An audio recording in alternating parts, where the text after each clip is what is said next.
You are about to learn one of the biggest secrets in the history of the world. It's a secret that has huge effects for everyone who lives on this planet. Most people can feel deep down that something isn't quite right with the world economy, but few know what it is. Gone are the days where a family can survive on just one paycheck. Every day it seems things are more and more out of control, yet only 1 in a million understand why. You are about to discover the system that is ultimately responsible for most of the inequality in our world today. The powers that be do not want you to know about this, as this system is what has kept them at the top of the financial food chain for the last 100 years. Learning this will change your life because it'll change the choices that you make. If enough people learn it, it'll change the world because it'll change the system. For this is the biggest hidden secret of money. Never in human history have so many been plundered by so few, and it's all accomplished through this, the biggest scam in the history of mankind.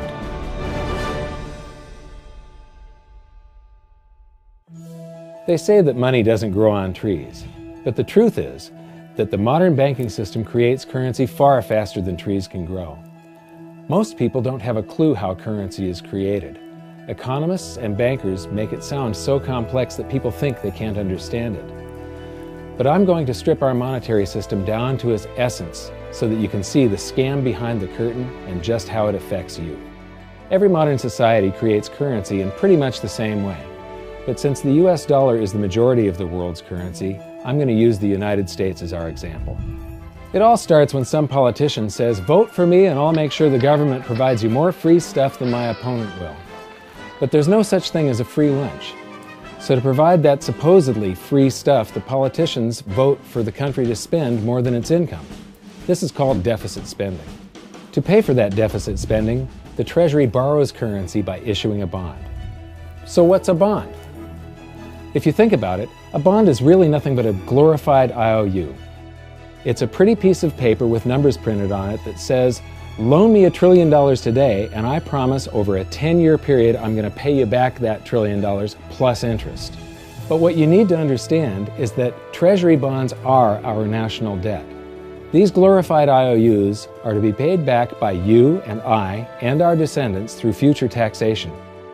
Therefore, when the government issues a bond, it steals prosperity out of the future so that it can spend it today. The Treasury then holds a bond auction, and the world's largest banks show up and compete to buy part of our national debt and make a profit on it by earning interest. You'll notice that as we move through this process, the big banks are there, taking a cut every step of the way. This isn't by chance, as you'll see shortly. Then, through a shell game called open market operations, the banks get to sell some of those bonds to the Federal Reserve at a profit. To pay for the bonds, the Federal Reserve opens up its big old checkbook and writes bad, bogus, counterfeit checks that should bounce because they're drawn on an account that always has a zero balance. There isn't 1 penny in there. To quote from the Boston Federal Reserve, "When you or I write a check, there must be sufficient funds in our account to cover that check. But when the Federal Reserve writes a check, there is no bank deposit on which that check is drawn. When the Federal Reserve writes a check, it is creating money." The Fed then hands those checks to the banks, and at this point, currency springs into existence. The banks then take that currency and buy more bonds at the next Treasury auction. But what is a check? A check is also an IOU. When you write a check, you're making a note that says, "Here's my IOU for cash. All you have to do is go to the bank and pick it up." Now, it's very, very important that you understand this process because we're going to come back later and show you the devastating effect this has on you. The Treasury issues IOUs, bonds. The banks then buy those IOUs with currency. The Federal Reserve then writes IOUs, checks, and hands them to the banks in exchange for the Treasury's IOUs, the bonds. And currency is created. So what's really happening is the Federal Reserve and the Treasury are just swapping IOUs, using the banks as middlemen, and abracadabra, presto, currency magically springs into existence. This process repeats and repeats over and over again, enriching the banks and indebting the public by raising the national debt. The end result is that there's a buildup of bonds at the Federal Reserve, and currency at the Treasury. This process is also where all paper currency comes from. The Federal Reserve and the government mistakenly call it base money because they didn't watch episode 1 of this series and they don't know the difference between money and currency. But I will correctly refer to it as base currency because it is not money. It is currency, and as we've learned, there is a big difference. Money has to be a store of value and maintain its purchasing power over long periods of time. We learned in episode 1 that earlier in our history, our paper currency was just a claim check. It was a representation for real money of intrinsic value, the gold and silver that was held on deposit at the Treasury. You could walk into any bank and slap your currency, like say a $20 bill, on the counter and redeem it for real money, a $20 gold piece. But now, this base currency that's piling up back here is really nothing but a receipt or a claim check on an IOU, that bond. So it's really nothing but a supply of numbers. The Treasury then deposits the newly created currency into the various branches of the government, and the politicians say, "Hey, thanks for that." And the government does some deficit spending on public works, social programs, and war. The government employees, contractors, and soldiers then deposit their pay in the banks. Now, this may come as a shock to you, but when you deposit your currency with the bank, you're not actually depositing it into an account to be safely held in trust for you. Instead, you're actually loaning the bank your currency, and within certain legal limits, they can do with it pretty much anything they please. This includes gambling in the stock market and loaning it out, at a profit, of course. Now this is where the machine of currency creation really gets cranking, because this is where something called fractional reserve lending comes into play. Fractional reserve lending is exactly what it says. The banks are allowed to reserve only a fraction of your deposit and loan the rest out. Although reserve ratios may vary, I'm going to use a 10% reserve ratio as our example. If you deposit $100 in your account, the bank can legally take $90 of it and loan it out without telling you. The bank must hold $10 of your deposit in reserve just in case you want some of it. These reserves are called vault cash. But why does your bank account still say you have $100 if the bank has stolen $90 of it? Because the bank left IOUs it created, called bank credit, in its place. Now I know this sounds crazy, but here it is in black and white from the Fed. Commercial banks create checkbook money when they grant a loan simply by adding new deposit dollars in accounts on their books in exchange for a borrower's IOU. These are nothing but numbers that the banks type into their computers. And even though these bank credit IOU numbers are very different from base currency numbers, because they only exist in computers, they are still currency. So now there is $190 in existence. Now the reason people take out loans from the banks is to buy something. They're going to buy a house or a car or something like that.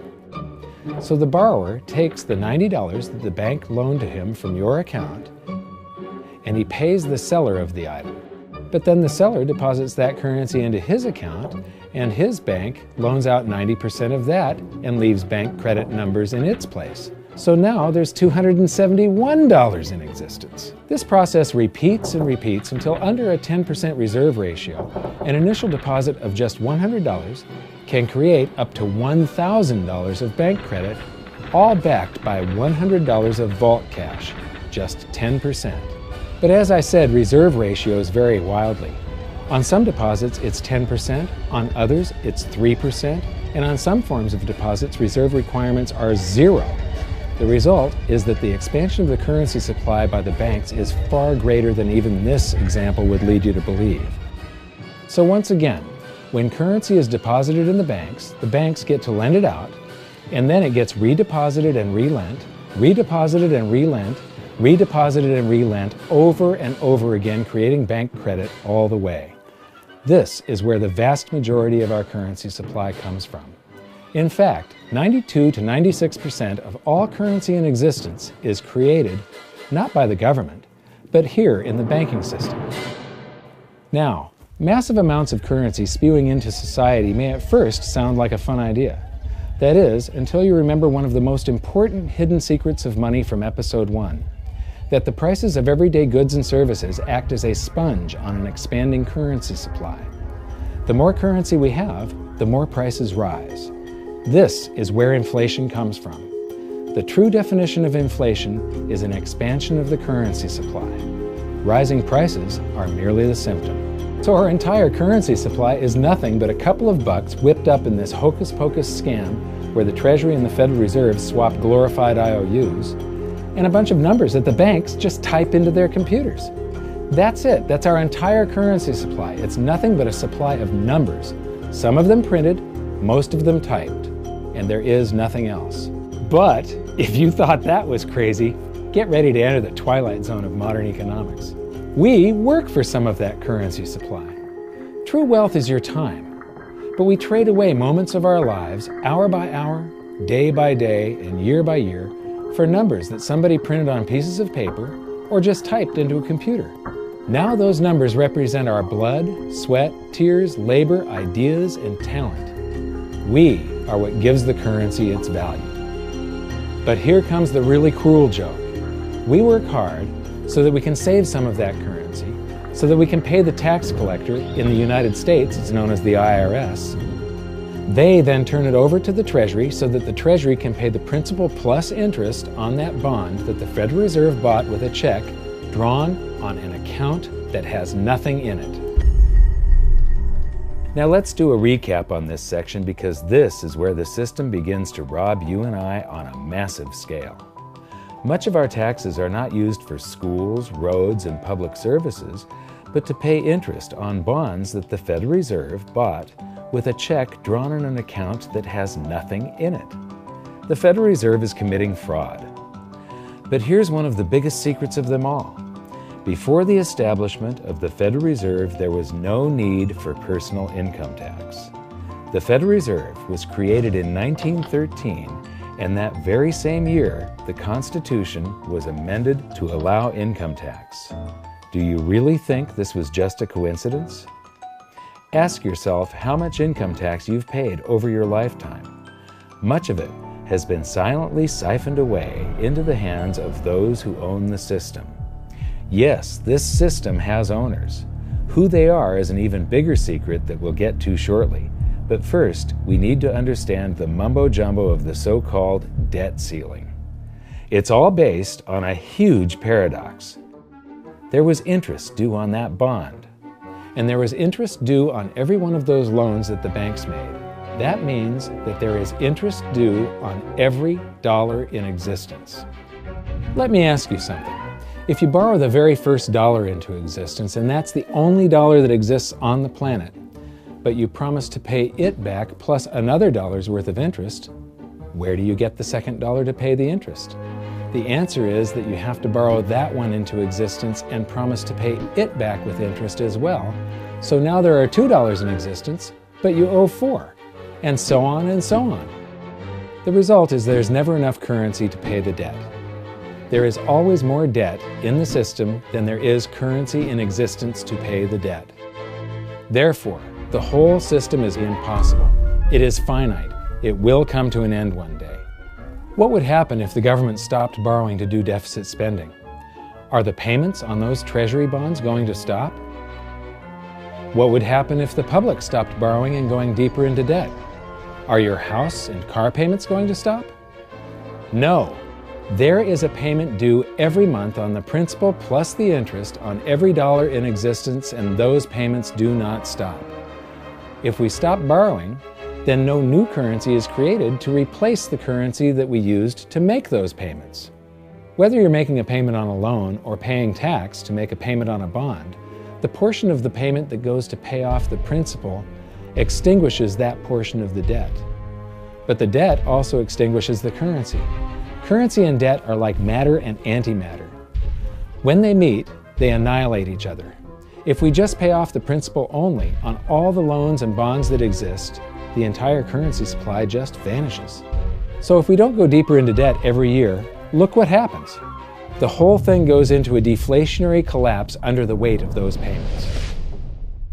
Politicians and pundits alike talk about balancing the budget, paying down the debt, and living within our means. They don't understand that that is deflationary. It is impossible to do under our current monetary system without collapsing the whole economy. This is why any talk of a debt ceiling is not only ridiculous, It's delusional. The system is designed to require ever-increasing levels of debt just to continue. And that's why politicians will always kick the can down the road and raise this so-called debt ceiling over and over again until the whole system finally collapses under its own weight. In other words, they don't want it to collapse on their watch. The Founding Fathers of the United States knew the dangers of central banking and fought to free themselves from this very thing. The Revolutionary War started out as a tax revolt, but now we must pay tax just to have a monetary system.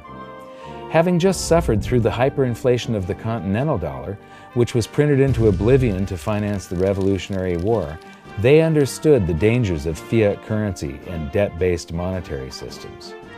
So to protect future generations from institutional theft and out-of-control government, they wrote into the Constitution that only gold and silver can be money for the simple fact that you can't print them. Our current system is not only unconstitutional, but it robs us of the liberty and prosperity our forefathers fought and died for. We are all feeling the effects of ignoring the Constitution right now. By forcing more currency into circulation, our purchasing power is diluted. Inflation is a slow and insidious stealth tax that is simply the result of this debt-based monetary system. This system empowers and benefits those who create the currency and receive it first, as they get to spend it into circulation before it has an effect on the economy. They're stealing purchasing power from you and transferring it to the banks and the government every hour of every day because of this false monetary system. And it's not like the people at the top don't know this. To quote the Federal Reserve, the decrease in purchasing power incurred by the holders of money due to inflation imparts gains to the issuers of money. This is a fraud. It is a pyramid scheme, it is a Ponzi scheme, it's a scam, and it's a lie. Our entire monetary system is nothing but a form of legalized theft. But here's the biggest con job of them all. The Federal Reserve is not federal, it has stockholders. There is no federal agency that has stockholders. What's a stockholder? A share of stock represents a percentage of ownership in a corporation. So the stockholders are the owners of that corporation. Therefore, the Federal Reserve is a private corporation with owners. And you can see it for yourself if you go to the Federal Reserve's website, and it will say, the stockholders receive an annual dividend of 6%. Now we know that the stock in the Federal Reserve was originally issued to the largest banks in the United States. But because of mergers and acquisitions through the years, you can't actually trace who owns the stock in the Federal Reserve. That's a very closely guarded secret. My guess would be that the owners are those primary dealers, the banks that get to make a profit by selling part of our national debt, those bonds, to the Federal Reserve, who buys them with a check from nothing. Then we pay tax to pay the principal and the interest on those bonds so that the Federal Reserve can pay the banks a 6% dividend. Don't be alarmed if you don't quite comprehend the deception of this system at first glance. Very few people do. It is purposely complex. The economist John Maynard Keynes once wrote, "By this means, government may secretly and unobserved confiscate the wealth of the people, and not one man in a million will detect the theft." I believe that presented correctly, anyone can understand this system, regardless of how complex it is. So let's do a recap and break it down even more. The way the system works is that, step 1, the government creates glorified IOUs. These bonds increase our national debt and put the public on the hook to pay it back. Step 2, IOUs are swapped to create currency. The Treasury sells the bonds to the banks. The banks then turn around and sell our national debt at a profit to the Federal Reserve, which they probably own. The Federal Reserve then opens its checkbook that doesn't have a penny in it and buys those IOUs with IOUs that it writes, checks, on a checking account that has a zero balance. Then they give those checks to the banks and currency just springs into existence, and then the whole process repeats. This results in a buildup of bonds at the Federal Reserve and currency at the Treasury, which is really just a supply of numbers. The Treasury then deposits the numbers in the various branches of the government, and we get to step 3. The government spends the numbers on promises, public works, social programs, and war. Then the government employees, contractors, and soldiers deposit their pay into the banks. And we get to step 4, where the banks multiply the numbers by magically inventing more IOUs through fractional reserve lending, where they steal a portion of everyone's deposit and lend it out. That currency gets redeposited, and then a portion is stolen again. And the process repeats over and over, magnifying the currency supply exponentially. Then we work for some of those numbers, which brings us to step 5, where our numbers are taxed. We pay tax to the IRS, who then turns our numbers over to the Treasury, so the Treasury can pay the principal plus the interest on bonds that were purchased by the Federal Reserve with a check from nothing. Then we get to step 6, the debt ceiling delusion. The system is designed to require ever-increasing levels of debt and will eventually collapse under its own weight because politicians always kick the can down the road.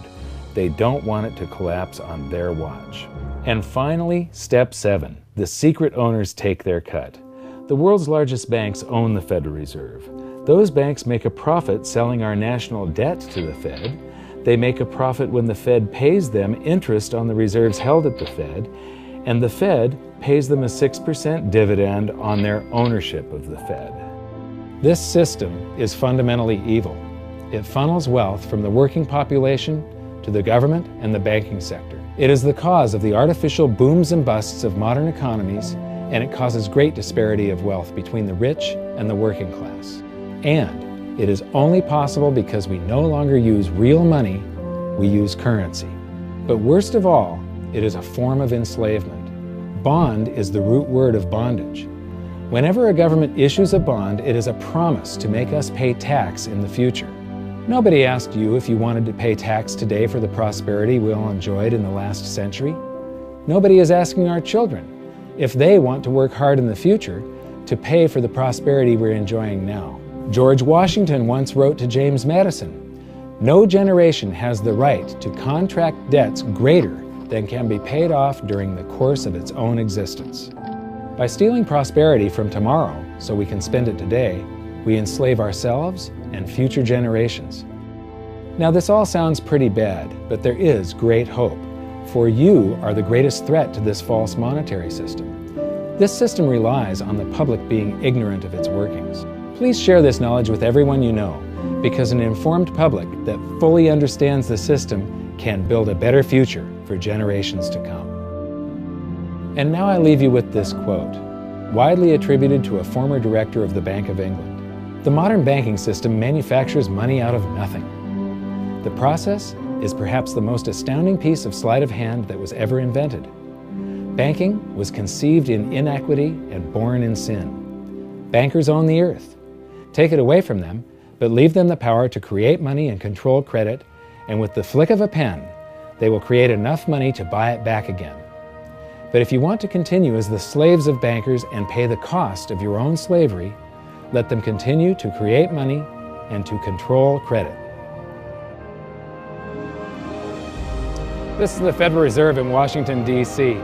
It's located on Constitution Street, and that is just as much of a joke as the New York Fed being located on Liberty Street. Both of them are unconstitutional, both of them limit our liberty, and they transfer wealth away from us every second of every day to the Federal Reserve, to the government, and to the banking sector. You are now among the 1 in a million who can detect the theft of your prosperity.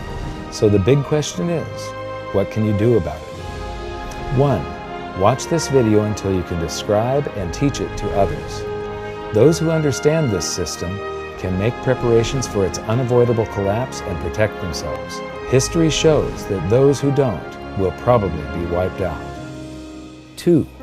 Share this video with everyone, especially those you care about. All it takes is a mouse click or two to get this message in front of millions. Post this video on Facebook, tweet it, email it to loved ones. Please share it wherever you can. 3.